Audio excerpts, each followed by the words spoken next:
रोली Tripathi ji, Switzerland से। श्री हरिवंश। श्री हरिवंश महाराज जी, आपके चरणों में कोटि कोटि नमन। महाराज जी, विदेश में रहते हुए कभी कभी व्यवहार में झूठ बोलना पड़ता है, स्पेशली जब खान पान के लिए कोई पूछता है तो हम कह देते हैं व्रत है, एलर्जी हो रही है, लहसुन प्याज से हाँ, हमें एलर्जी है। क्या ये ठीक है? ये सत्य के पोषण के लिए झूठ नहीं है, ऐसे झूठ नहीं, ये सत्य के पोषण के लिए। हम अपने धर्म पर चलना चाहते हैं, लेकिन हमें पता है कि भोजन अशुद्ध है। अगर मैं कहता हूं भोजन अशुद्ध है तो इनको दुख होगा, तो हम उसको बचाव पक्ष में कहते हैं आज हमारे पेट में दर्द है, आज मैं प्रसाद नहीं पा सकता, आ तो गया हूं पाऊंगा नहीं। ये झूठ नहीं है, हम परम सत्य के पोषण के लिए बोल रहे हैं। जैसे किसी ने कहा कि आप कहते हैं वसुदेव जी सत्य बोलते थे, कंस को जब वचन दिया था तो 8 पुत्र देना चाहिए था। तो सत्य होता है सच्चिदानंद भगवान की प्राप्ति हो। स्वयं भगवान कह रहे मुझे छोड़ आओ, अब परम सत्य का पोषण हो रहा है। संसारी जीव बहुत अटकल लगाते हैं पर निगेटिव लगाते हैं। हम ये देखते हैं कि बुद्धि तो लगाते हैं पर निगेटिव लगाते, नकारात्मक लगाते, पॉजिटिव के लिए लगाते। सत्य का स्वरूप कौन? सच्चिदानंद रूपाय भगवान। और भगवान कहते हैं मुझे छोड़ आओ वहां। अब उनकी आज्ञा का पालन किया, अपने सत्य का फल हुआ भगवान मिले। और भगवान की आज्ञा का पालन हमारा परम से। प्रभु आज्ञा अपेल श्रुति गाई। हम यदि धर्म से चल रहे हैं, सामने वाले को दुख पहुंचेगा अगर हम कह देते कि हम तुम्हारा भोजन नहीं पाते, अशुद्ध है। ये हमारी भक्ति नहीं कहती। भक्ति कहती उसको दुख ना पहुंचे और हमारा काम बन जाए।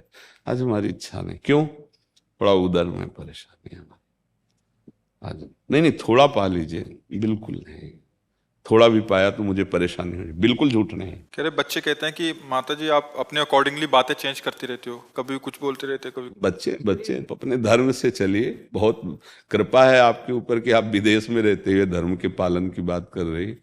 इसमें हाँ, इसमें नहीं, चिंता नहीं करनी है। अब ऐसे सत्य को समझना होगा। मान लो आंसू आ रहे हैं, बहुत विकलता है श्री जी के लिए। हमारा शास्त्र आज्ञा करता है कि अपने प्रेम को कभी प्रदर्शित न करे। वो नहीं समझ। अब 4 लोग, आपको श्री जी के प्रेम में रोना आ रहा था क्या? नहीं, श्री जी के प्रेम में नहीं रोना आ रहा था, ऐसी कोई बात याद आ गई थी उसमें रो रहे थे। श्री जी के लिए हम कहाँ रो सकते हैं? शास्त्र आज्ञा है कि अपनी आंतरिक वृत्ति को छुपाना है, उसमें नहीं। एक बहुत बड़े महापुरुष थे, राजा के दरबार में श्री कृष्ण कथा हो रही थी। तो जे ही श्री कृष्ण रूप माधुरी की चर्चा हुई, हुंकार मारी, उछले और गिर पड़े और भाव दशाएं प्रकट हो गई। अब राजा तो चरणोदक उतारा और बहुत प्रसन्न के ऐसे महापुरुष, उनको जब होश आया तो सब हाथ जोड़े खड़े थे। तो सोचा यार यहाँ तो सब जानकारी हो गई। तो राजा से कहा आप ऐसा क्यों कर रहे हैं? बोले आप में भाव दशा। बोले भाव दशा नहीं, मैं मिर्गी आती। तो राजा को भी भ्रम, अच्छा ये मिर्गी आती? बोले हाँ। अब वो कथा में मिर्गी आ गई, कभी भी आ सकती, कहीं भी आ सकती है। अच्छा, मतलब मिर्गी आती। वो समझ ही नहीं पाए, पकड़ ही नहीं पाए, अपने को छुपा लिया। अब कह दो महात्मा झूठ क्यों बोल रहे थे? नहीं, शास्त्र आज्ञा है अपने प्रेम को छुपाना। ये थोड़ी क्या, नहीं हमारी भाव दशाएं थी, प्रेम नहीं। आज आंसू चल रहे हैं, कुछ आंख में हो गया, अपने आप चल रहा है। भगवत प्रेम में हमारे आंसू कहाँ निकलने वाले हैं? बस ऐसे ये इसको थोड़ी कहा जाएगा कि तुम झूठ बोल रहे हो। नहीं, तुम माला जप रहे हो, कितने माला जप रहे हो, कितना बड़े भजनानंदी। अरे कुछ भजन नहीं, दिखावा है। 2-4 माला घुमा लेते, गुरुजनों ने कहा है उनकी आज्ञा पाल। ये थोड़ी बता नहीं, अब उसमें इतने माला जपता हूँ, ऐसा कुछ नहीं, उसको छुपाया जाता है। आप ऐसा करते, कहाँ में ऐसा हमारे में वो भक्ति कहाँ है जो होनी चाहिए? ऐसे छुपाया जाता है। तो उसको ये थोड़ी माना जाएगा कि आप झूठ बोल रहे हैं। जी। अश्विनी कुमार जी, अमृतसर से। जय श्री राम। राधे राधे महाराज जी। महाराज जी, जैसे परा, पश्यंती, मध्यमा और वैकरी वाणी द्वारा भजन होता है, लेकिन मैं वैकरी और मध्यमा से आगे नहीं बढ़ पा रहा। महाराज जी मेरा मार्गदर्शन करें। जरूरत भी नहीं है, जरूरत भी नहीं है। अगर हम राधा राधा राधा राधा राधा राधा, तो आप देखो, थोड़ा जब की बात अलग कहते, लेकिन जब आप बहुत समय राधा राधा, तो आपके दिमाग में राधा नाम चलने लगेगा। अभी पहले जबान से चलता है, फिर पश्यंती का मतलब समझते हो? हमें वही राधा नाम दिखाई दे रहा है। राधा राधा राधा राधा। जब वाणी से शुरू करें ना, फिर जैसे हम मानसिक नहीं कर रहे, पर यहां से हम कर रहे हैं, राधा राधा चल रहा है, हमारे दिमाग में भी चल रहा है राधा राधा। देख रहे हैं राधा राधा राधा। तुम्हें पश्यंती करना नहीं होता, उसमें पहुंचना होता है। करना होता है वैखरी से। वैखरी से जब हम बहुत काल तक करते हैं तो वो मध्यमा में आ जाता है, कंठस्थ, कंठ में। ये पश्यंती हमारे दिमाग में है। ये परा, अब नस नाड़ियों में समा गया नाम, मूलाधार केंद्र के पास ही परावाणी चल रहा। ये सिद्ध पुरुष में होता है। हमको जरूरत नहीं है, हमको जरूरत है स्मरण करने की। स्थिति अपने आप आ जाएगी। हम स्थिति के लिए परेशान होंगे तो कुछ दिन बाद हमारी अश्रद्धा हो जाएगी कि हमें कोई चमत्कार नहीं दिखाई दे रहा, हमारी कोई स्थिति नहीं आ रही। जिब्या से निकल रहा है ना, बस अहोबत स्वपचतो गरीयान यद जिभ्याग्रे वर्तते नाम तुभ्यम। देहूति जी भगवान कपिल देव जी, वो धन्य है, वो श्रेष्ठ है, भले वो कितने भी नीच अवस्था में रहा हो, लेकिन गरियान सर्वश्रेष्ठ हो जिसकी जिह्वा पे नाम चल रहा है। पहले वैखरी होती है ना, तो वैखरी में हम पहले चलें। फिर जैसे जप के 3 प्रकार बताए गए हैं, वाचिक, उपांश और मानसिक। तो हम पहले वाचिक पर जोर दें, बिना वाचिक के उपांश पर नहीं पहुंच पा सकते। तो वाचिक नाम जब होता मंत्र उपांश ही शुरू होता है। जैसे मंत्र है ऐसे जब, अब उसको नहीं बोल सकते क्योंकि मंत्र गुप्त रखा जाता है। नाम को वाचिक, उपांश, फिर मानसिक कैसे होता है, कोई जान ही नहीं सकता। जप रहे हैं, चल रहा है, आंखों से वही दिखाई दे रहा है। श्रवण इंद्रिय अंतर्मुखी, वो सुन रही है। एक एक अक्षर, एक एक मात्रा हमारे सामने है। जैसे राधा राधा राधा, वही सुनाई दे रहा है, वही दिखाई दे रहा है, वही हम बोल रहे हैं। जाएगा कहाँ? हर नस नाड़ी में आ जाएगा। परा की चिंता मत करो, पश्यंती तक तो आ ही गए होगे। आप देखो ना, जब आप नाम जप करते हो तो वही नाम सामने आता है कि नहीं दिखा? दिमाग में नाम चल रहा है कि नहीं चल रहा? आप देखो, अगर नहीं चल रहा तो अभी श्रेष्ठ अभ्यास में नहीं आए हो। अगर आपका वाचिक चलने लगा है, उपांश चलने लगा है, मतलब मध्यमा तो पश्यंती तो अपने आप आ जाएगा, नहीं आ जाएगा? अभी दिमाग में नहीं चल रहा राधा राधा राधा, मतलब जो नाम जपा जाता है वही लिखा दिखाई दे रहा है, वही दिमाग में घूम रहा है, ऐसा नहीं चल रहा क्या? हाँ, तो अभ्यास की कमी, अभी और अभ्यास बढ़ाइए। जैसे कोई कहता हमसे भजन नहीं होता, तो लगता होता क्या है फिर तुमसे यार? भजन नहीं होता तो होता क्या है? क्योंकि रात दिन जब वही चल रहा है, वही चलाना है, तो फिर कहे जैसे कोई भजन नहीं होता, तो इसका मतलब तुम्हारा अभ्यास नहीं है। नहीं, भजन, अब भजन किसी और कुछ होता नहीं है, ऐसी स्थिति लानी कि सब क्रियाएं हो रही लेकिन सोच नहीं है, सोच केवल भजन में लगी हुई। तो फिर बोले क्रियाएं बिगड़ जाएंगी? नहीं, बहुत अच्छे से होंगी। यही भगवान का प्रताप होता है। महामनुष्मर युद्ध चे, भगवान कह रहे मेरा स्मरण करते हुए युद्ध करो। तो अगर स्मरण में जोर देते हैं तो फिर निशाना कैसे लगेगा? अब हमारा आंतरिक स्मरण में जोर जा रहा तो निशाना बिगड़ जाएगा। बोले नहीं, मेरे स्मरण में इतनी सामर्थ्य होती है कि तुम्हारा अचूक निशाना होगा, तुम्हारी हर कार्यशैली बहुत पवित्र और मंगलमय होगी भगवत स्मरण करते। तो हर समय स्मरण का अभ्यास कीजिए, तो स्थितियां अपने, हम इसीलिए कहा, पहला शब्द कहा, तुम्हें बिल्कुल चिंता नहीं करनी, हमें जरूरत नहीं। स्थितियां तो अपने आप आ जाएंगी, हमको उनकी मांग नहीं करनी, हमें मांग करनी सतत स्मरण की। इस बात को तुम देखो, खाली समय तुम्हारा कितना जाता है जिसमें भजन नहीं हो पाता। भोजन के समय, स्नान के समय, क्रिया करते हुए, चलते हुए, कौन सी ऐसी बात है जिसमें तुम्हारा भजन नहीं होता? उसको सुधारना है बस। स्थिति तो अपने आप आ जाएगी, हम स्थिति के लिए क्यों परेशान हो? हम वर्तमान को भजन में लगाने की चेष्टा करें, स्थिति तो अपने आप आ जाएगी। हमारी बात समझ पा रहे हैं आप? हाँ, हम बिहारी जी की तरफ चल पड़े तो हमें चिंता क्यों है? बिहारी जी तो मिल ही जाएंगे, हम तो चल ही रहे, चाहे भले लेट के चलें, पर बिहारी जी की तरफ चल रहे। अब हम दौड़ पड़े इधर छठी कला की तरफ, अब चिंता का विषय है। दौड़ तो बहुत जोर की, लेकिन दिशा गलत है। अब बिहारी जी नहीं मिलेंगे, दिशा गलत हो गई। सही दिशा में यदि हम भजन मार्ग में चल रहे हैं तो हमें स्थिति की चिंता नहीं करनी। हाँ, कुछ गलतियां हो रही, उन पर जरूर विचार कर लेना चाहिए, उनको सुधार कर लेना चाहिए। आहार विहार सही होगा तो हमारा भजन सही होगा। जी। पंकज शर्मा जी, पूना से। श्री हरिवंश गुरु जी। राधा वल्लभ श्री हरिवंश महाराज जी। महाराज जी, मैंने अध्यात्म मार्ग को आपसे ही जाना है। इससे पहले व्यर्थ का ही जीवन जिया है, द्वंद्वों में फंसकर। परंतु आज ऐसी स्थिति है कि मेरे लिए आप ही सब हैं। वृंदावन भी आपसे है, श्री जी भी आपसे। आपके दर्शन मात्र से और सत्संग के बाद वृंदावन में कहीं जाने का मन ही नहीं करता, कहीं दर्शन करने का इच्छा ही नहीं होती। आप हमारे लिए दिव्य और सर्वत्र। फिर भी ऐसा लगता है कि जब आप प्रत्यक्ष रूप से नहीं होंगे तब हम वृंदावन किनके दर्शन हेतु आएंगे? क्या तब भी नियमित वृंदावन आना चाहिए? उसे जैसी किसका प्रश्न है? जैसी भावना आपकी, अगर ऐसी भावना परिपक्व हो जाए तो आपको लगेगा ही नहीं कि हमारे गुरु जी गए हैं या संत गए हैं, ऐसा नहीं लगेगा। क्योंकि ये शरीर भले चले जाए, लेकिन इस शरीर के अंतर्गत जो परमात्म तत्व है वो तो कभी जाएगा नहीं ना। वो तो सर्वत्र व्याप्त तत्व है। जैसे गुरु तत्व है ऐसे ईश्वर तत्व है। गुरु तत्व को कहा गया अखंड मंडलाकारम व्याप्तम येन चराचरम। तो एक व्यक्ति के ढांचे में जो बैठा हुआ तत्व है, और ढांचा तो जा सकता है, वो नहीं जा सकता। और आप खास तौर से प्यार उसी से करते हैं, ढांचे से नहीं। ढांचा अगर आज है तो कल नष्ट होगा, पक्का नष्ट होगा। ये नाशवान है। लेकिन इसमें जो बैठा है वो अविनाशी है। और अगर भाव आपका बना है तो ऐसे ही प्रेमानंद रूप ऐसे ही धारण करके वो अविनाशी तुम्हारा शासन करता रहेगा। तो तुम्हें लगेगा कि दुनिया की नज़र में वो चले गए, लेकिन मेरी नज़रों में तो हर समय सामने बसे हुए हैं। तभी बात, प्रेम का मतलब यही होता है। शरीर की उपस्थिति या अनुपस्थिति प्रेम में कोई फर्क नहीं पड़ता। जैसे गोपीजन, मथुरा कितनी दूर है और वृंदावन, भगवान का आदेश नहीं था तो कभी कोई गोपी मथुरा में कदम नहीं रखा। और प्यार में तड़पते हुए जब उद्धव जी ने देखा तो उनके पास ही श्री कृष्ण दिखाई दिए।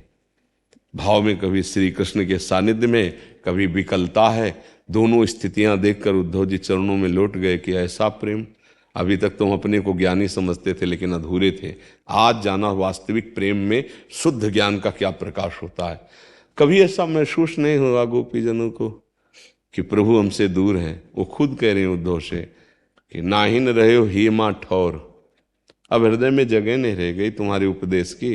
नंद नंदन अछत, यहाँ विनाशी स्वरूप से प्रभु विराजमान हो गए। तो जब हम किसी से अपनापन करते हैं और वो सत्य वस्तु होती है तो हमारे दिमाग में, हमारे हृदय में वो छा जाती है। जब हम असत वस्तु से करते हैं तो ममता उसकी भी हो जाती है, पर फिर उसका वियोग होता है। उपस्थिति सत की निरंतर होती है, असत की रह नहीं सकती। वर्तमान में भी वो नष्ट हो रहा है, प्रतिपल असत है ना। देखो, पता नहीं चला बाल्यावस्था का किस तारीख से परिवर्तन हुआ, पर खत्म हो गई। पता नहीं हुआ जवानी का किस तारीख को, आयु किस तारीख को खत्म हो गई। अब पता नहीं चलेगा किस तारीख को ये शरीर पूरा खत्म हो जाएगा। ये प्रतिपल मर रहा है, क्योंकि मरण धर्मा है। अविनाशी प्रतिपल वैसा, मैं वैसा ही था बाल्यावस्था में, मैं वैसे ही था गर्भ में भी, मैं वैसे ही था जवान में भी, मैं वैसे ही था बूढ़े में। मैं अगर मुक्त नहीं हुआ तो अगला जन्म फिर वैसे ही होगा और उसी को मैं मान लेगा। मैं के साथ जो जो जुड़ता जाता है, जब तक वो नहीं हटेगा तब तक मैं मुक्त नहीं हो सकता। मैं स्त्री, मैं पुरुष, मैं धनवान, मैं कुलवान, मैं विद्वान, मैं के साथ जो जुड़ा प्रकृति का, वो आपको जन्म लेने के लिए विवश कर देगा। और मैं शुद्ध रह गया, वो मोक्ष को प्राप्त हो जाएगा। और मैं भगवान को समर्पित हो गया, वो प्रेम को प्राप्त हो जाएगा। अभी मैं के साथ कुछ जुड़ा रहता है। अगर हम गुरुदेव को मनुष्य मानेंगे तो बहुत घाटा हो जाएगा। अगर गुरुदेव को साक्षात परब्रह्म मानेंगे तो उनका शरीर रहे न रहे, हम कभी गुरुदेव से बिलग नहीं रह सकते। और गुरुदेव कभी मनुष्य नहीं हो सकते, मनुष्य कभी गुरुदेव नहीं हो सकता। पक्की बात मानो। गुरु ब्रह्मा गुरु विष्णु गुरुदेव महेश्वरा, गुरु साक्षात परब्रह्म तस्मै श्री गुरुवे नमः। और परब्रह्म के अनेक रूप होते हैं। वो कभी किसी रूप में प्रकाशित होकर हमें पकड़ ले, हमारे हाथ को पकड़ करके खींच ले माया से, बस हमको ऐसे ही भाव रखना है। हमारे गुरुदेव हर समय मंत्र रूप में, नाम रूप में, भाव रूप में हमारे साथ हैं। नहीं तो फिर असहाय हो जाएंगे, फिर तो असमर्थ हो जाएंगे। तो ऐसे को क्या पकड़ना जो मरे और जिए। जो हमारा साथ छोड़ दे वो हमारा गुरु कैसे हो सकता है? जो हमारा साथ छोड़ दे परब्रह्म कैसे हो सकता है? हर समय गुरु यहीं बैठे रहते हैं आज्ञा चक्र में। कभी गुरु से बिलग थोड़ी एक सेकेंड नहीं, हर समय यही आसन लगाए वो बैठे हैं। तो अगर हम अपना भाव ठीक कर पाए तो गुरु ब्रह्म है और वो कण कण में व्याप्त है और वो अविनाशी है और वो आपके हृदय में बैठा है और जब तक आपको मुक्त नहीं कर देगा तब तक वो नहीं मुक्त होगा। सच्चे शिष्य का यही लक्षण है कि गुरुदेव में प्रबल आसक्ति कर ले तो सच्चे गुरुदेव उसको मुक्त करके ही ले जाते हैं पक्का। जब तक मुक्त नहीं करेंगे तब तक वो उसके हृदय में कैद रहेंगे और उसका काम बना के तब फिर मुक्त होंगे। तो एक गुरुदेव हैं बाहर बैठे हुए, एक गुरुदेव हैं हृदय में बैठे हुए। हृदय वाले गुरुदेव का विशेष परिचय बनावे तभी हम गुरुदेव रहित नहीं होंगे, गुरुदेव सहित रहेंगे। और अगर बाहर वाले गुरुदेव को केवल मानेंगे तो बाहर से तो जाएगा, ये आज नहीं तो कल जाएगा, शरीर तो नष्ट होगा ही। शरीर से प्यार नहीं, किसी के शरीर से, ना अपने ना गुरुदेव के। सच्ची बात मानना, शरीर जाएगा, ये मिट्टिया मेट होगा, ये पंचभूतों का बना हुआ है। अग्नि तत्व में, जल तत्व जल में, वायु में, पृथ्वी में, आकाश में। ये कपड़ा है गुरुदेव का। हाँ, कपड़े से तात्पर्य है कि हम इसी मुख से सुन पा रहे हैं, हम इसी को देख के समझ पा रहे हैं। तो यही इसीलिए समझाया जा रहा है कि इस पे आसक्ति नहीं, उस तत्व पे आसक्ति करो तो तुम अपने को कभी असहाय नहीं देखोगे, कभी रहित नहीं देखोगे गुरुदेव से। सत्य विषय को मान लो, गुरुदेव कण कण में व्याप्त हैं और ये जो व्यक्तित्व है ये समय के लिए है। एक शरीर का व्यक्तित्व समय के सीमा में बंधा हुआ है, लेकिन जो उस व्यक्तित्व के अंदर महत्व है गुरुदेव वो असीम है। उसी से प्यार करना चाहिए, उसी के प्यार से हमारा जीवन मुक्त होगा। ये मशीन है बहुत, इससे ज्यादा प्यार ना तुम अपने शरीर से करो ना किसी अन्य के शरीर से करो, तत्व से करो तो जीवन मुक्त हो जाओगे। शरीरों में तो सब फंसे हैं, अपने और पराये शरीरों में सब फंसे हैं। अध्यात्म शरीरों से मुक्त करता है, शरीरों की आसक्ति नहीं पुष्ट करता है जी। मनोज सिंह जी, राष्ट्रीय अध्यक्ष राष्ट्रीय बजरंग दल। राधे राधे महाराज जी। महाराज जी, इनका प्रश्न था कि बहुत सारे महाराज जी हमारे सनातन संस्कृति में बहुत सारे ऐसे धर्म हो गए हैं, ऐसा पंथ खुल गए हैं जिससे मतलब हमें खतरा तो नहीं है आज की उसमें, मतलब आगे और क्या इनका खतरा तो है, मतलब दूसरे खतरा तो है। तस्मात् शास्त्रम प्रमाणम ते कार्याकार्यो व्यवस्थितो। अगर ये नहीं रहेगा तो खतरा ही खतरा है। शास्त्र क्या कहता है उसके अनुसार चलना बहुत कठिन है। तो हम खुद नहीं चल पा रहे हैं और दूसरों को अपनी वासनाओं की पूर्ति के लिए उसका सही स्वरूप न रख करके, अगर सही स्वरूप रखेंगे तो हमारी वासनाओं की पूर्ति नहीं होगी, क्योंकि उपासना वासना को भस्म करती है, सजाती नहीं है। अध्यात्म इस प्रकृति से ऊंचा उठने की बात करती है, प्रकृति में लिप्त होने की नहीं बात करती है। तो जब हमारी मना कष्टान इंद्रियाणी प्रकृति स्थानी कर सती, मन सहित 5 ज्ञान इंद्रिया भोगों में है और हमें भोग सामग्री चाहिए, तो हम शास्त्र की सही बात बता ही नहीं पाएंगे और ना सही हमको खुद पता होगी। पर अपने को तो सब भगवत स्वरूप मानना है, भगवत स्वरूप चलना है। आपने प्रश्न किया इसलिए कह रहा हूं कि आगे चल करके शास्त्र मर्यादा गुप्त और लुप्त होती चली जाएगी। तस्मात् शास्त्रम प्रमाणम, हमारा कोई ऐसा सिद्धावस्था नहीं जो हमारे शास्त्र में न लिखी हो, कोई ऐसा मार्ग नहीं है जो शास्त्र के विरुद्ध हो। शास्त्र में उठा के देखो, तुम्हारे आचरण मिलने चाहिए, नहीं मिलने चाहिए तो पाखंड और दंभ के सिवा नहीं है, खुली बात है। बिन विवेक वैराग्य भक्ति बिन सत्य नय को मानो, भगवत विमुख कपट चतुराई सो पाखंडे जानो। ये शास्त्र जीवन मुक्त करने के लिए, दुख मुक्त करने के लिए, परमानंद प्रदान के लिए हैं। ये छल कपट करके वासना पूर्ति के लिए नहीं है, मनमानी आचरण करने के लिए नहीं है। हाँ, वो बहुत धीरे धीरे मंच में बैठ करके अगर जरा भी एक शब्द भी शास्त्र के विरुद्ध हो तो दंडनीय अपराध है। उदाहरण, श्री सूत जी महाराज नैमिषारण्य में 88,000 ऋषियों की सभा लगी हुई, सब ब्रह्म ऋषि हैं। सूत जी महाराज ऊपर मंच में बैठे हैं, भगवान बलराम जी पधारते हैं। तो धर्म कहता है ऐसे महापुरुष के पधारते ही मंच से उतर करके अर्घपाद्य देना चाहिए। कुछ नहीं किया, मंच में बैठे रहे, बस इस अपराध के कारण मार डाला। पढ़ के देख लेना भागवत में। उन्होंने कहा तुम दूसरों को उपदेश करते हो और खुद धर्म का पालन नहीं करते हो। कुशाली तीर्थ यात्रा में थे और उसी कुशा से संकल्पित करके, तो जब सूत जी का वध हो गया तब सब ऋषि 88,000 ऋषि से उनका प्रभु ये देखो भगवान की बड़ी दुर्लभ शक्ति, उनका हमने मंत्र शक्ति से तुमको सुरक्षित रखा था कि जब तक कथा सुनेंगे तुम्हें कोई मार नहीं सकता। कर तुम अकर तुम अन्यथा कर तुम भगवान, ये मंत्र शक्तियों से सुरक्षित सूत जी का एक कुशा से वध कर दिया। बोले प्रभु कथा तो हमारी अधूरी रह गई। तो बोले पूरी करने के लिए इनके पुत्र हैं उग्रश्रवा, मैं इनको आशीष देता हूं, संपूर्ण शास्त्र बिना पढ़े आ जाएंगे, बैठो और प्रवचन करो। वैसे मैं जिला दूं उनका, प्रभु आपका अस्त्र भी अमोघ है, आपकी क्रिया भी व्यर्थ नहीं होनी चाहिए और हमारा संकल्प भी पूरा होना। केवल उठकर खड़े नहीं हुए, अर्घ नहीं दिया, उनको सम्मान की जरूरत नहीं, लेकिन कहा तुम प्रवक्ता हो, उपदेष्टा हो, तुमको तो सब ज्ञान है, फिर ऐसा क्यों नहीं किया, इसलिए तुम इसके योग्य नहीं। एक केवल छोटी सी क्रिया में वध कर दिया। भागवत में लिखा हुआ है, पढ़ लीजिएगा, जब बलराम जी तीर्थ यात्रा को जाते हैं, महाभारत में लिखा हुआ है। तो प्रवक्ता का मतलब है, धर्म उपदेष्टा का मतलब है, धर्म गुरु का मतलब है कि जो शास्त्र में लिखा है वही सबको उसी रीति से समझावें। तो ये तो तभी समझ में आएगा जब भजन कर रहे हैं हम खुद उस स्थिति में। श्रीमद् भागवत लिख करके तब तक किसी को उपदेश नहीं किया भगवान व्यास देव जी ने, जब तक अधिकारी नहीं देखा। जब देखा कि सुखदेव जी जन्म से वैरागी, इतने बड़े अधिकारी, और वो सुनना नहीं चाह रहे थे, पुकारा तब रुके भी नहीं। यम प्रव्रजेंत मनुपेत मपेत कृत्यम द्वैपायनो विरह कातर आजुहाव पुत्रेति तन्मय तयातर वो भिने दुस्तम सर्वभूत हृदय मानतोष्मी।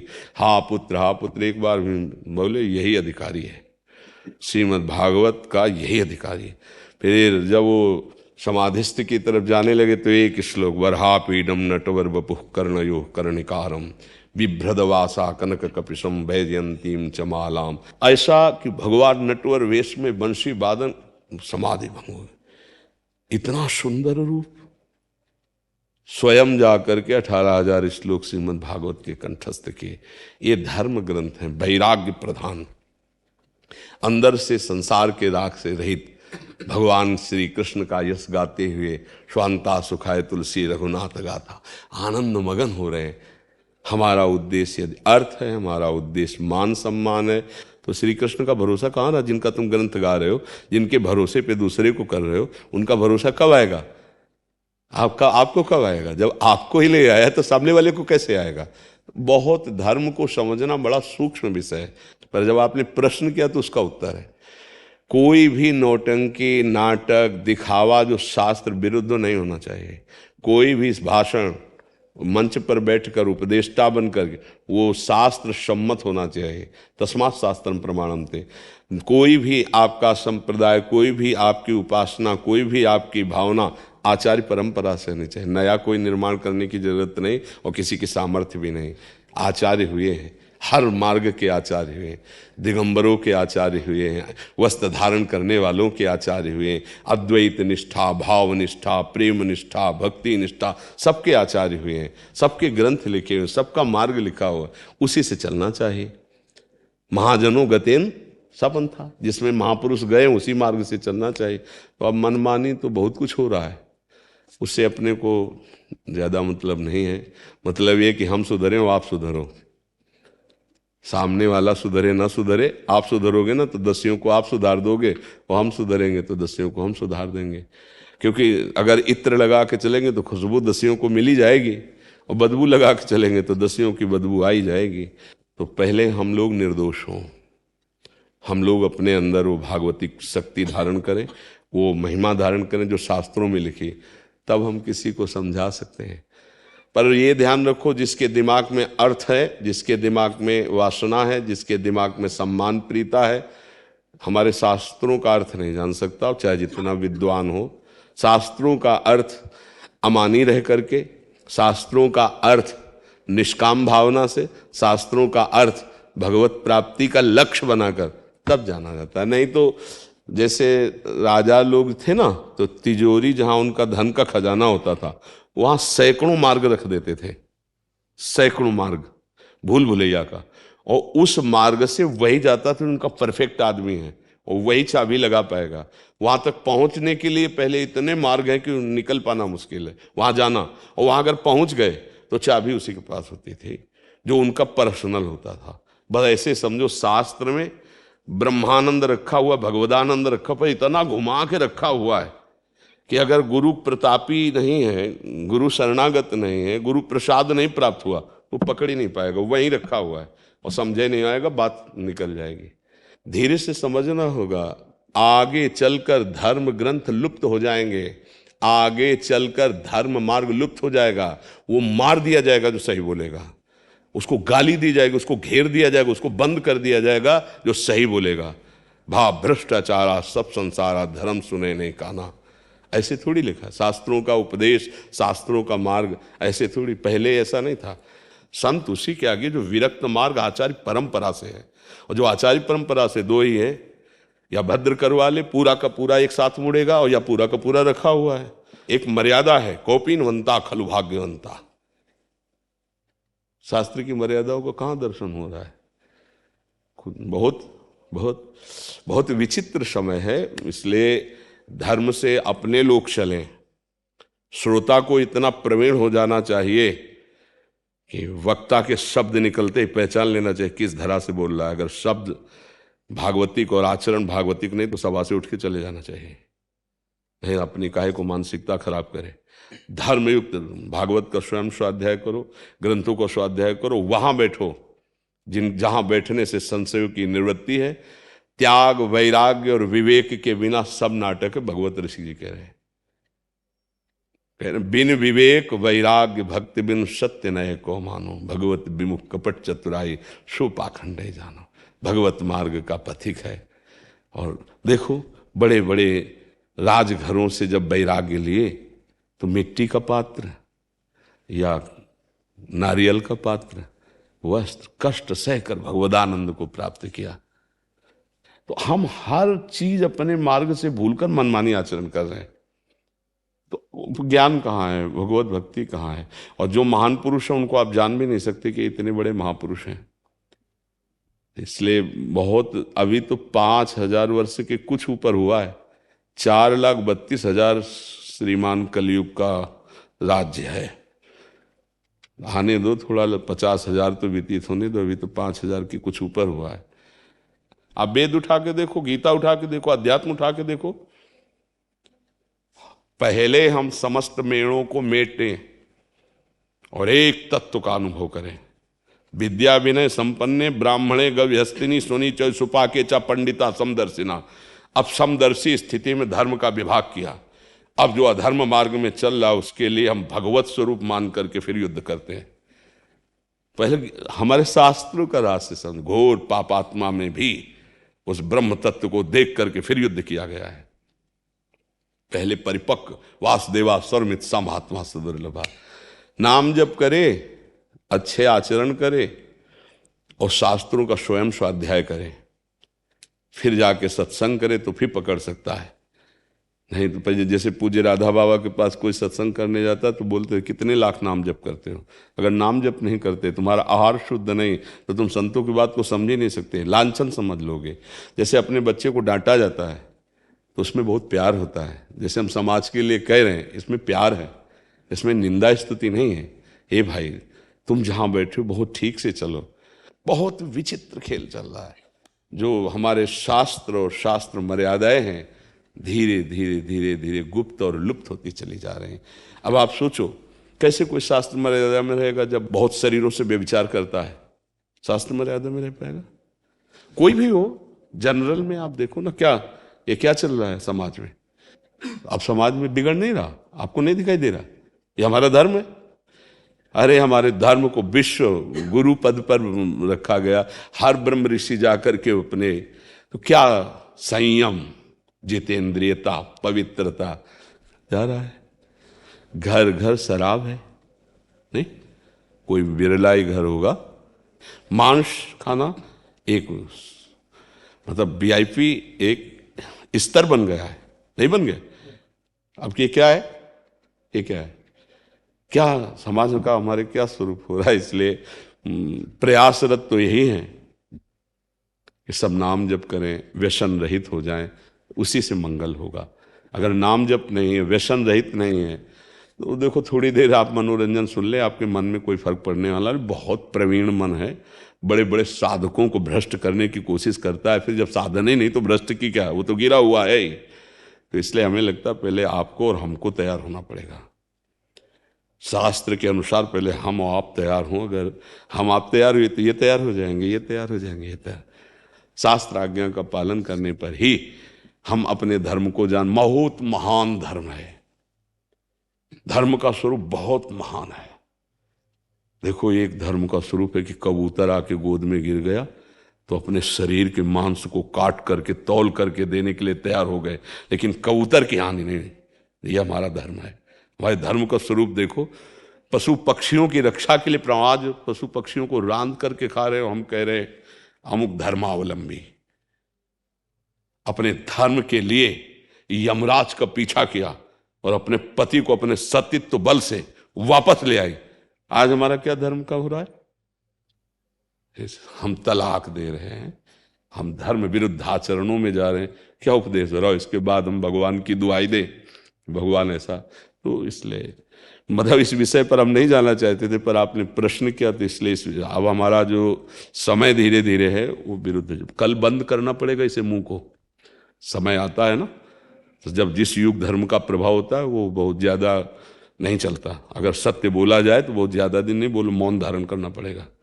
तो जब तक श्री जी बुलवा रहे तब तक बोल रहे हैं। अच्छी बात ये समझ लो कि नाम जप और अच्छे आचरण, दूसरों को सुख पहुंचाने वाले, इसी से भगवत प्राप्ति होती है।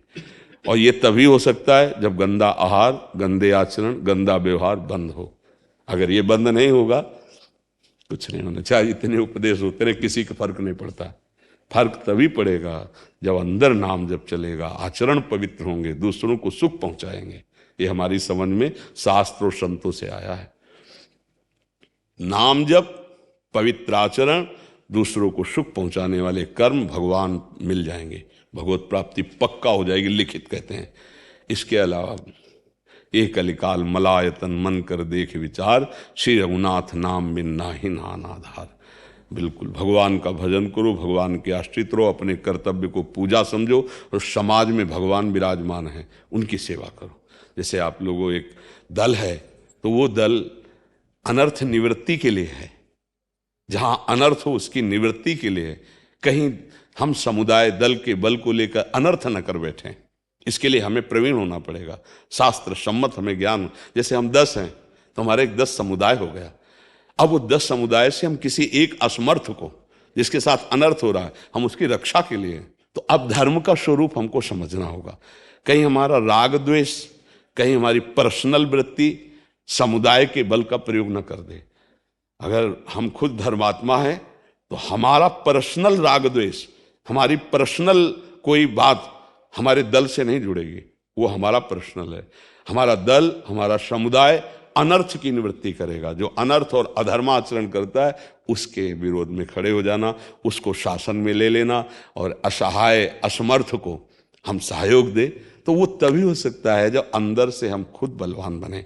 कोई व्यसन न हो, कोई व्यभिचार न हो, कोई राग द्वेष न हो, फिर हम धर्म के मार्ग में चले। तो महाभागवत श्री हनुमान जी हैं, महाभागवत पहले विनय की है रावण से, हाथ जोड़कर ऐसे। समर्थ इतने कि एक थप्पड़ में रावण का काम हो सकता है, एक थप्पड़ में। वो सीता जी से कहा है कि माँ मुझे रघुनाथ जी ने आदेश नहीं किया, वाल्मीकि रामायण में कहा, नहीं इसको पत्नियों सहित बंदी बना के अभी प्रभु के चरणों में डाल दूं, अकेले पूरी लंका को विध्वंस कर दूं। और वो केवल बात ही नहीं करे, उनकी सामर्थ्य ऐसी है। तो विनय पहले की कि हाथ जोड़कर विनय करता हूं, मान लो। पहला काम होता है साम नीति से समझा, सीधे दंड नीति का प्रयोग नहीं। साम नीति से समझा दिया, जब नहीं समझ में आ रहा है तब दंड नीति का प्रयोग होता है। फिर हनुमान जी ने महाराज ने यही कहा था कि अब तुम सावधान हो जाओ, तुम्हारे साथ वो विनाश लीला होने वाली है जिसको तुम समझ नहीं पा रहे हो। बहुत समझाने की कोशिश की, पर वो जब बुद्धि भ्रष्ट हो जाती तो समझ में नहीं आती, फिर कुल का ही विनाश हो गया। ये वही है जो भगवान शंकर वरदान देकर लंका देते हैं, वही हनुमान जी बनकर उनका विनाश करते हैं। तो वो दल तो परम ज्ञानियों का दल है, बुद्धिमताम वरिष्ठम। बलों में सबसे महाबल हनुमान जी और ज्ञानियों में सबसे बड़े ज्ञानी। तो बस विवेकवान बनकर धर्मयुक्त हमारे समाज की सुरक्षा करो, अधर्म को रोकने की चेष्टा करो, और वो तभी होगा जब अंदर हमारे परिवर्तन हो जाए। क्यों? उसी कार्य में हमने हनुमान चालीसा, समर्थ रामदास जी ने महाराज जी शिवाजी को अक्षुण सेना देने के लिए गांव-गांव में, और वो तुलसी जी ने हनुमान चालीसा का इस समाज को चेतना देने का काम करने के लिए इसी आपके आगरा में हनुमान चालीसा लिखी। उसी के अंतर्गत हमने 1 लाख गांव के अंदर हनुमान चालीसा की चेतना का जागरण करने के लिए युवकों को, युवा जो एक अलग दिशा में जा रहा है, उसको धर्म मार्ग से बल उनमें आए, और वो बुद्धि और वो जो उनके अंदर धैर्य है, धैर्य के साथ बुद्धि भी आए और बल भी आए और चरित्र भी आए। इसी कार्य में महाराज जी लगे। बिल्कुल आगे बढ़िए, और चालीसा के साथ साथ थोड़ा समझाने की भी कोशिश कीजिए। नहीं तो जैसे पाठ हो गया ना, तो वो पाठ तो है, पर उसके साथ हमारे आचरण भी सुधरने चाहिए। आचरणों पर बहुत ध्यान दीजिए। हम जब गान करते हैं तो चरित्र गायन करते हैं, रामचरित्र गाते ना, और हनुमान जी को पसंद क्या है? चरित्र ही तो पसंद है। रामचरित्र सुनबे के रसिया, भगवान के पावन चरित्र को सुन। तो जितने भी हनुमान जी की हनुमान चालीसा गाते हैं, चरित्र सीखो। महाराज हनुमान जी महाराज चरित्र को दिखाते। लंका जैसे घोर चरित्रहीन घरों के समाज के बीच में घुस करके कहीं चरित्र में फर्क नहीं पड़ा, कहीं मन डगमगाया। वहां वाल्मीकि रामायण में लिखा, एकमात्र हनुमान जी ये ऐसे हैं जो रावण के महल में घुस करके भी और कहीं लुभायमान नहीं हुए। क्यों? राम प्रताप हृदय में विराजमान है। प्रविश नगर कीजय सब काजा, हृदय राख कौशलपुर। भगवान हृदय में, चरित्र पावन है, तभी हमारा देश सुखी होगा, तभी समाज सुखी होगी। बहुत अच्छा है, धन्यवाद है, और आगे बढ़ते रहिए। देवांशु जी बिहार से। श्री हरिवंश ठाकुर जी। श्री हरिवंश महाराज जी, आपको तो ठाकुर जी के मन की सारी बातें पता है, इसलिए आपसे पूछता हूँ, ठाकुर जी तो पूर्ण है, उनमें कोई अभाव तो है नहीं, फिर उन्होंने एकोहम बहुश्यामा का संकल्प क्यों किया, अथवा करते आ रहे हैं? क्या प्रेम के? ये क्यों है? ये एक भ्रम है तुम्हारा ही भ्रम है, ठाकुर जी का नहीं। सही माने में तुम्हारा ही भ्रम है। अगर अपने भ्रम को दूर करो, तरंग खत्म तो समुद्र ही है। ये क्यों इच्छा हुई ठाकुर जी की, ये हमारा भ्रम है। कोई इच्छा रही तो उनमें इच्छा होगी ही नहीं। जय जाने जग जाए हेराई, जागे जथा स्वपन भ्रम जाए। क्योंकि ये दोषारोपण का भाव आता है ना इसमें। प्रभु के अंदर इच्छा क्यों प्रकट हुई? तो इच्छा ही नहीं है उनके अंदर। तो ये है क्या? बोले एक स्वाप्निक भ्रम है, सत्य नहीं है। उमा कहूं मैं अनुभव अपना, सत हरि भजन जगत सब सपना। सीधा उत्तर ये तभी समझ में आएगा जब खूब भजन करके देह भाव नष्ट कर दोगे, नहीं समझ में आएगा। एक भ्रम है, एक भ्रम का खेल है। जास कृपा सब भ्रम मिट जाई, गिरजा सुई कृपाल रघुराई। गुरु प्रसन्न साहबन कुला, मिटी सकल कल्पित भ्रमशूला। ये भ्रम है, ये भ्रम है। इसी भ्रम को मिटाने के लिए साधना की जा रही। भला उस पूर्ण काम में इच्छा क्यों होगी? जैसे वेद कहता खेलने की इच्छा हुई, एको हम बहुत श्यामा, मैं अपने आप से अपने आप में खेलूं, उसके अंदर इच्छा हो। कहा जा रहा है, लेकिन वो इच्छा रहित है। हमारी जो इच्छा रहित स्थिति आ जाएगी तो वही हम समझ जाएंगे। पहले हम अपनी इच्छाएं मिटाएं तो इस प्रश्न का उत्तर मिल जाएगा। अगर हम अपनी इच्छाएं मिटा पा गए तो हम जान जाएंगे कि वो इच्छा रहित कोई और नहीं था, वो मैं ही था। इच्छा किसके हुई है? भ्रम के। आप अपने भ्रम को हटा दीजिए तो अभी आप देख लेंगे। सच्ची बात मान लेना, इसमें क्यों में तर्क का कुछ स्वरूप नहीं है। जैसे वो तो वैदिक सिद्धांत से पौराणिक सिद्धांत में देखो, भगवान की नाभि से कमल प्रकट हुआ, तो भगवान की इच्छा हुई होगी तब नाभिक से कमल से भगवान ब्रह्मा प्रकट हुए। ब्रह्मा जी से भ्रकुटी से महादेव जी प्रकट हुए। ब्रह्मा जी ने जब देखा मेरी सृष्टि का वर्धन कैसे हो, तो उनके शरीर के 2 रूप हो गए, एक मनु एक शतरूपा। सतरूपा से समस्त स्त्री प्रजाति, चाहे वो पशु पक्षी कुछ भी जितनी, और मनुष्य सब पुरुष प्रजाति। ये जो पुरुष और स्त्री से संपूर्ण चराचर भर गया वो भगवान ब्रह्मा ही अपने आप को मनुष्यत्वरूपा में, मनुष्यत्वरूपा ने पूरी सृष्टि को भगवान ब्रह्मा के रूप में, भगवान श्री हरि नाभि कमल ही ये ब्रह्मांड, ये सब क्या है? जब जगे तो पता चला कुछ नहीं है। जे ही जाने जग जाए हेराई, जागे जथा स्वपन भ्रम जाए। भाई मेरी समझ में जो आया है अभी तक गुरु प्रताप से कि ये भ्रम है, स्त्री पुरुष जड़ चैतन्य, जास कृपा सब भ्रम मिटे। जब गुरु कृपा हुई गोस्वामी तुलसीदास जी को तो क्या देखा? सी राम में सब जग जानी, कोई और था ही नहीं। जो थे वही हैं, वही रहेंगे। जो ना था वो वर्तमान में दिख रहा है, वो है भी नहीं और ना आगे रहेगा। ना सतो विद्यते भाव, ना भाव विद्यते सता। तो बोले ये भगवान लाखों रूप में क्यों हुए? नहीं, लाखों रूप नहीं है उनके, घड़े में लाखों प्रतिबिंब पड़ रहे हैं, सूर्य तो एक ही है। अगर ये घड़े ना रहें तो वो एक ही है। एक घड़ों के कारण वो अनेक दिखाई दे रहा है, हाथी चींटी, ये 84 लाख योनियां, ये क्या है? बोले भ्रम है। कब देखा भ्रम में? बोले दीर्घ स्वप्न मोह निद्रा में। थोड़ा ज्ञान हो जाए तो एक बात, एको ब्रह्म द्वितीयो नास्ति। वेद कहते क्या आया बाद में, निकल के क्या आया? जहां से शुरू हुआ था एको हम बहुश्यामा, तो जब हमारा भ्रम नष्ट हुआ तो हम क्या देख पाए? एको ब्रह्म द्वितीयो नास्ति। और वो एको ब्रह्म कौन निकला? अगर आप और वो निकले तो दो हो जाएगा ना। एको ब्रह्म द्वितीयो नास्ति कब हुआ? जब आपको ज्ञान हो गया, जग गए। तो सच्चाई से बात समझ लो, ये घड़ों के भेद से सृष्टि का भेद दिखाई दे रहा है। वस्तुतः एकमात्र प्रभु है, दूसरा कोई नहीं। अब ये जीवन मुक्त महापुरुषों का दर्शन है। अब व्यवहारिक दर्शन में जब तक भजन नहीं करोगे, अच्छे आचरण नहीं करोगे, दूसरों की सेवा नहीं करोगे, तब तक हृदय नहीं पवित्र होगा। और जब तक हृदय नहीं पवित्र होगा तब तक हमारी बात समझ में नहीं आएगी। चाहे जहाँ ये बात सुनी जाए ये समझ में नहीं आएगी। ये उच्च कोटि की अंतःकरण की दिव्य स्थिति में बात समझ में आएगी। ठीक है ना? अब दूसरे भाव से कहते हैं कि भगवान खेलना चाहते हैं अपने आप से, तो हम उनमें प्रश्न क्यों कर सकते हैं? हमारी प्रश्न करने का अधिकार भगवान है, वो अपने आप से अपने आप में खेलना चाहते हैं, तो उन्होंने अपने आप से अपने आप का सृजन कर दिया और अपने आप से अपने आप का पालन कर रहे हो, फिर अपने आप से अपना संहार कर लिया। और उसमें मेरा क्या और क्यों का मतलब क्या रह गया? उसी में एक, उन्हीं के खेल में एक मैं तत्व में तुम भी विराजमान हो। तो अब इसको दो भाव से समझ लो कि अब उस प्रभु की उपासना करो जिसने खेल रचा है, कि मैं इस खेल से उब गया हूं, मुक्त होना चाहता हो तो मुक्त कर दे, अपने आप में लीन कर लेंगे। अगर खेलना चाहते हो तो बहुत विस्तार अपने आप का है।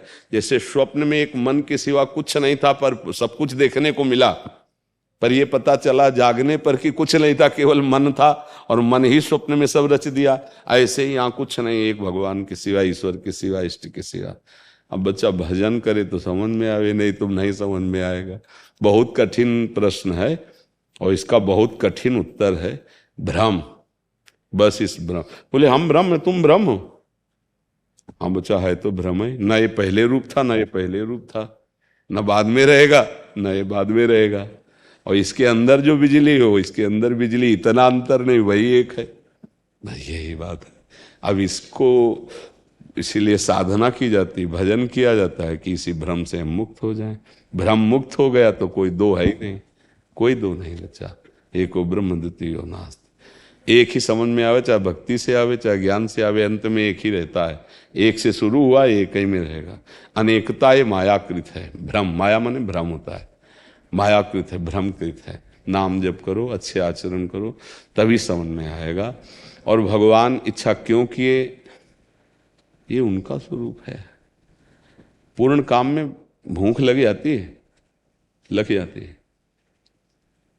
आप जब रो के भोग लगाओगे तो उनको भूख लग जाएगी। भगवान में भूख नहीं है, पर वो इतने भूखे कि केले के छिलके भी खाते चले जा रहे, नहीं खाते चले जा रहे।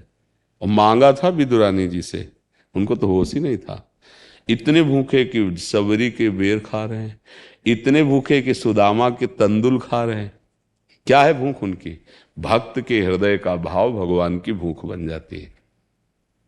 जहां हम भाव करते हैं तो भगवान प्यासे हो जाते हैं, भगवान भूखे हो जाते हैं। आप्त काम में भी कामना प्रकट हो जाती है। जब हम भक्ति से चलेंगे तो हम फिर उनके भाव को तब समझ पाएंगे, और ज्ञान से चलेंगे तो उनके स्वरूप में स्थित हो जाएंगे। अब अपने लोग ना भक्ति में है ना ज्ञान में, अभी बीच में है। अध कचरा ज्ञान है, अध कचरी जानकारी। तो ऐसा कैसे हो सकता है, वो एक कैसे हो सकता है, वो ऐसा, वो फिर क्यों क्यों का उत्तर फिर नहीं। भगवान ने इच्छा क्यों की, ये तो मिलना तो पूछ लेना है। तीसरी प्रकार का उत्तर है कि भगवान ने इच्छा क्यों की, तो पहले मिलो उनसे, फिर पूछो यार इच्छा क्यों की। तो जब मिलोगे तो ये प्रश्न नहीं रह जाएगा और उत्तर भी नहीं होगा। क्योंकि जब खोज पूरी हुई तो जिसको हम ढूंढ रहे थे वो मैं ही निकला, वो कोई और नहीं निकला। दो नहीं निकले वहां।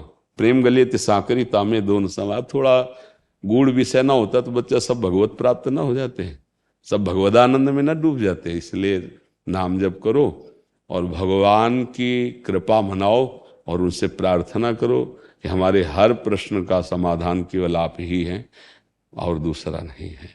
आप हमें समाधान दीजिए। तो बात अब पहले ये सोचो मैं क्यों फंस गया, इससे मुक्त हो तब फिर आगे की बात समझ में आवे।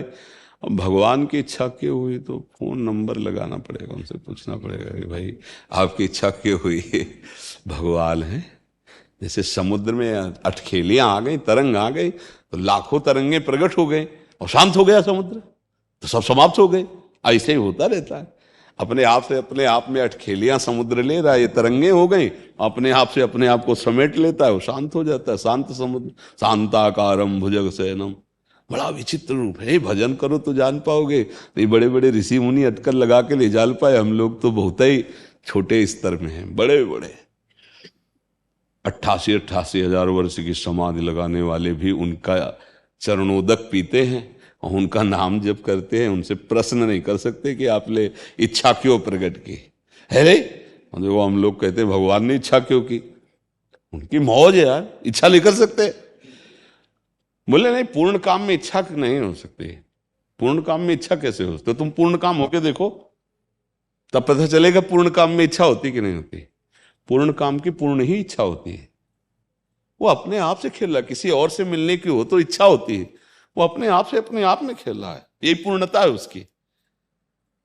वो अपने आप से अपने आप को मिटा रहा है, अपने आप से अपने आप को सजा रहा है। तो बोले हमको क्यों पीड़ा दे रहा है? तो तुम भी अपने आप में ही तो हो, तुम भूल गए हो, उससे अलग मान रहे हो, इसलिए दुखी हो। आ जाओ उसी में, तो आप भी परमानंद में युक्त हो जाओगे, परमानंद में डूब जाओगे, अति आनंद में डूब जाओगे। आपका स्वरूप ही आनंदमय है।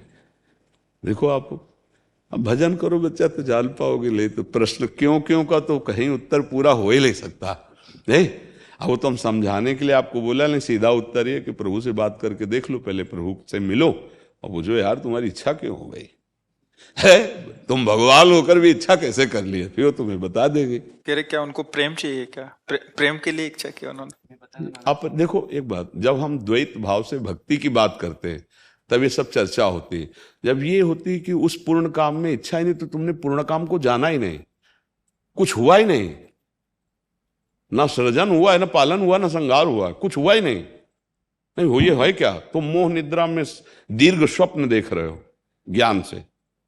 दीर्घ स्वप्न तुम्हारा, तुम जगोगे तो कुछ नहीं होगा, केवल अकेले होगे।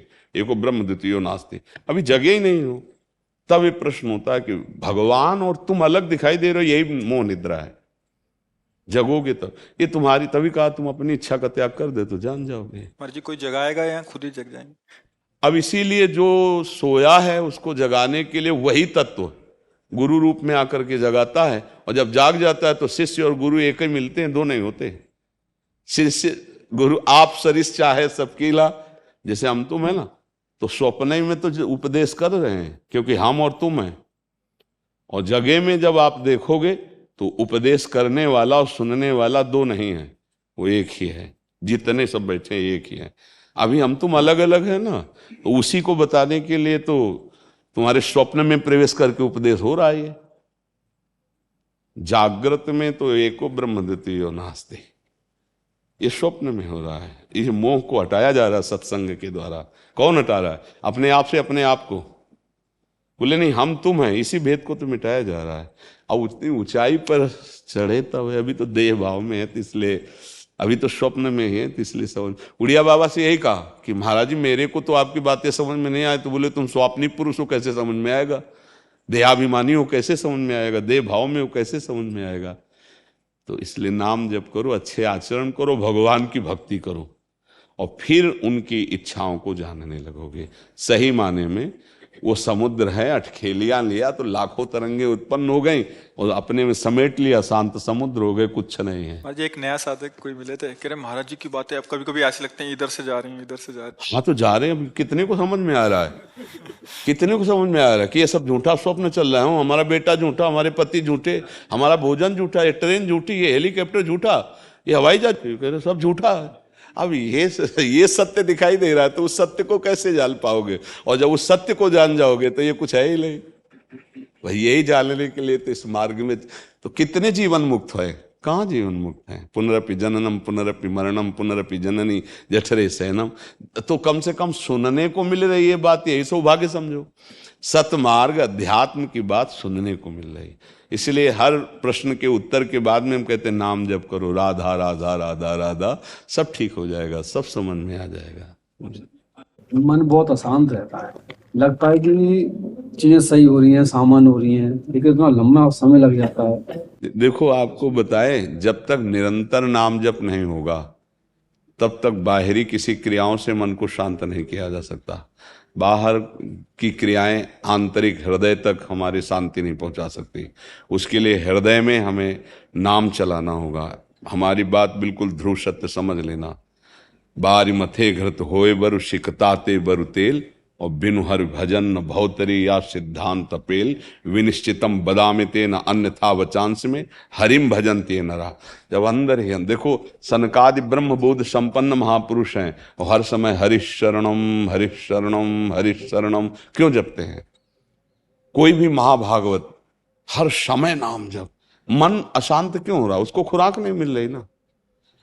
अविनाशी का बच्चा कभी विनाशी प्रकृति से शांति या सुख प्राप्त नहीं कर सकता, ये बात समझ लो।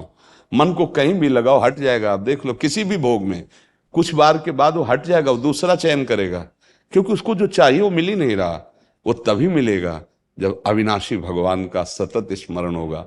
तो हमारी प्रार्थना है नाम जब जितना कर सकोगे उतने शांति मिलेगी। सार्थक जी दिल्ली से, राधे राधे जी। राधे राधे महाराज जी, आपके चरणों में कोटि कोटि प्रणाम। महाराज जी, श्री जी की कृपा से मैं जोशी के कार्य में हूँ। मेरे पास जो भी कोई अपनी समस्या को समाधान के लिए आते हैं, मुझसे कहते हैं कि वे मांस का सेवन करते हैं और इसे छोड़ नहीं सकते। तो उस स्थिति में मैं उन्हें किसी भी तरह का परामर्श देने से साफ इनकार कर देता हूं, क्योंकि मुझे लगता है कि जो व्यक्ति अपने जिव्या के स्वाद मात्र के लिए ना जाने कितने जीवों की जान ले लेता है, उसके साथ ईश्वर के किए जा रहे न्याय के बीच आकर मेरा उस व्यक्ति के मंगलमय जीवन के लिए किया गया कैसा भी प्रयास मेरे लिए एक ऐसा कर्म ही बनेगा। पर फिर भी डॉक्टर ही होता है। किसी भी स्थिति में मरीज त्याज्य नहीं है। एक बात दिखला है, मरीज गाली दे रहा है, मरीज पागल है, मरीज किसी भी स्थिति, वो मरीज है। डॉक्टर का परम कर्तव्य है कि उसकी औषधि करे।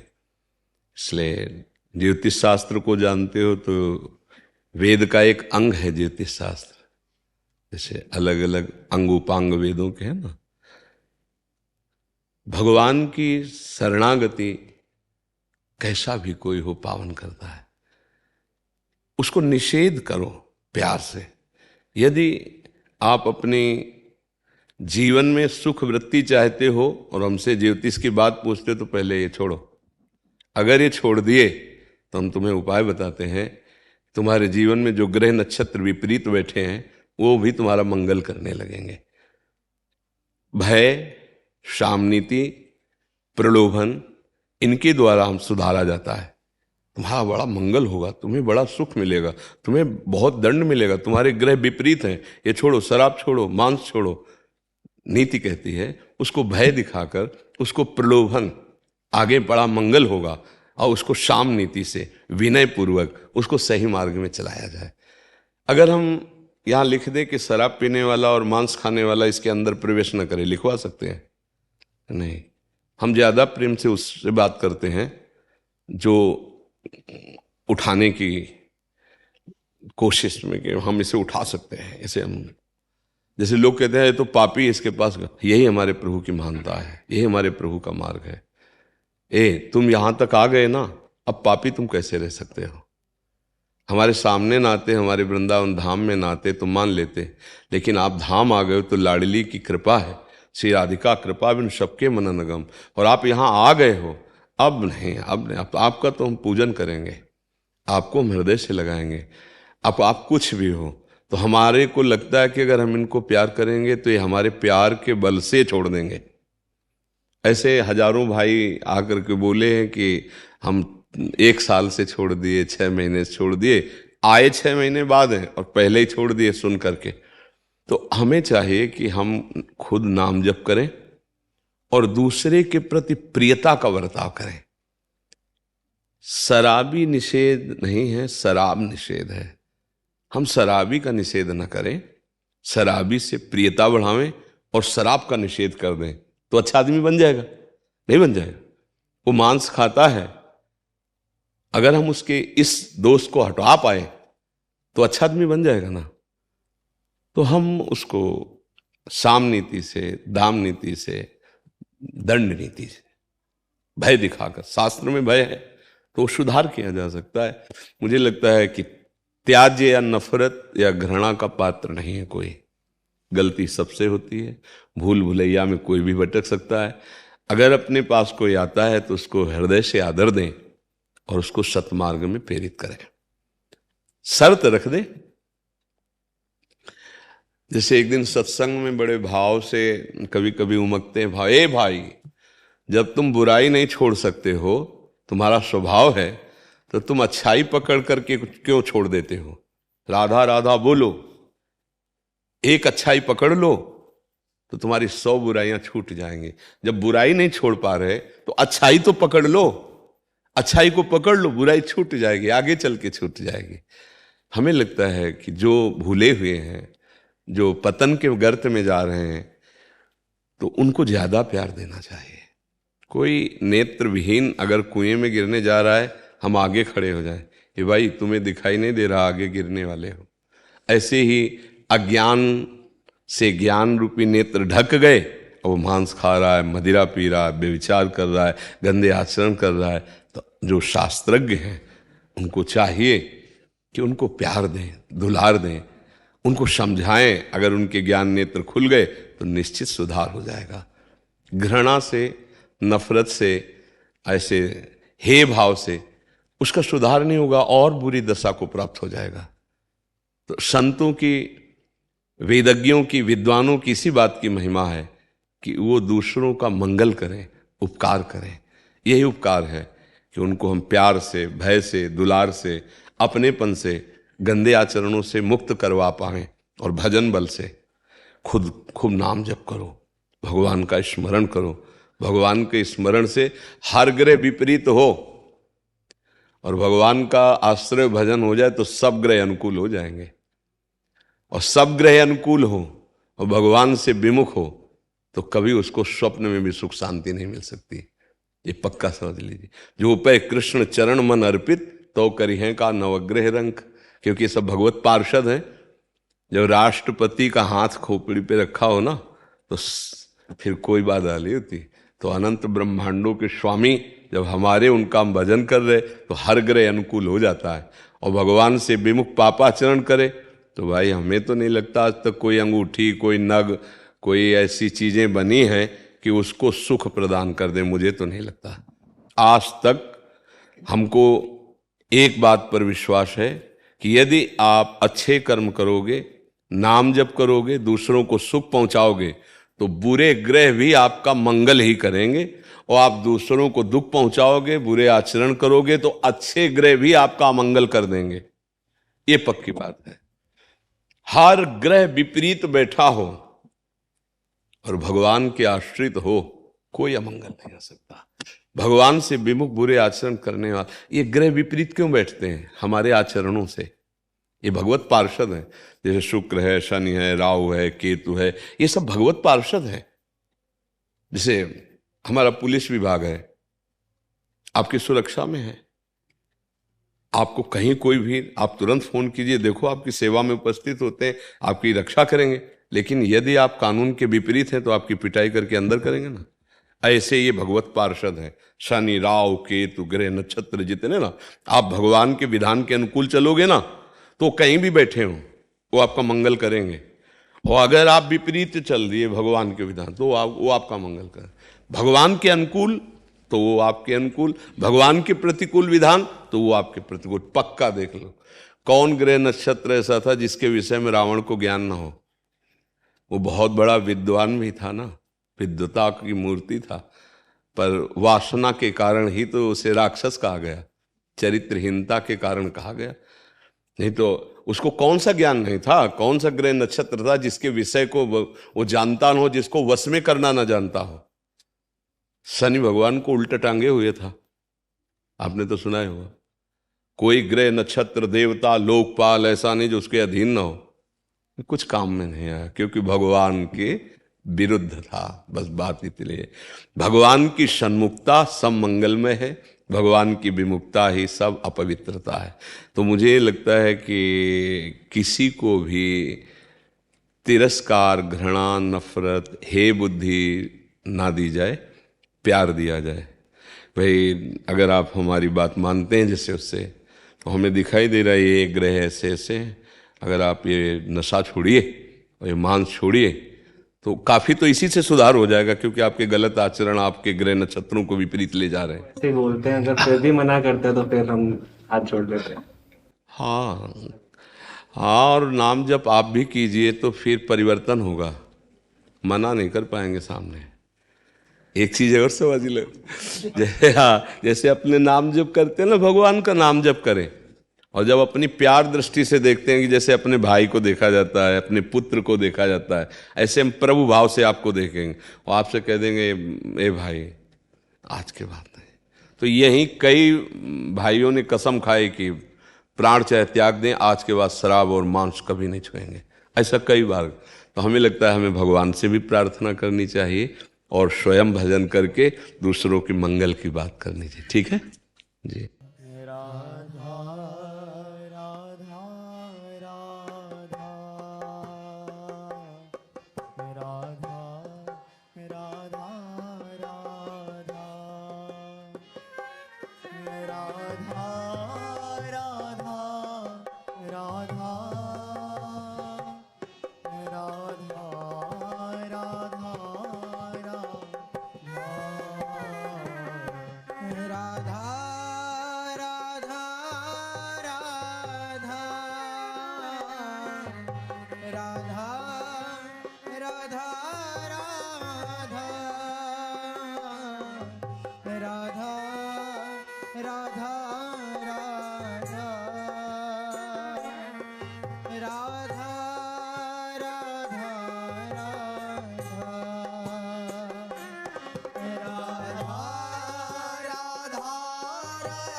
राधा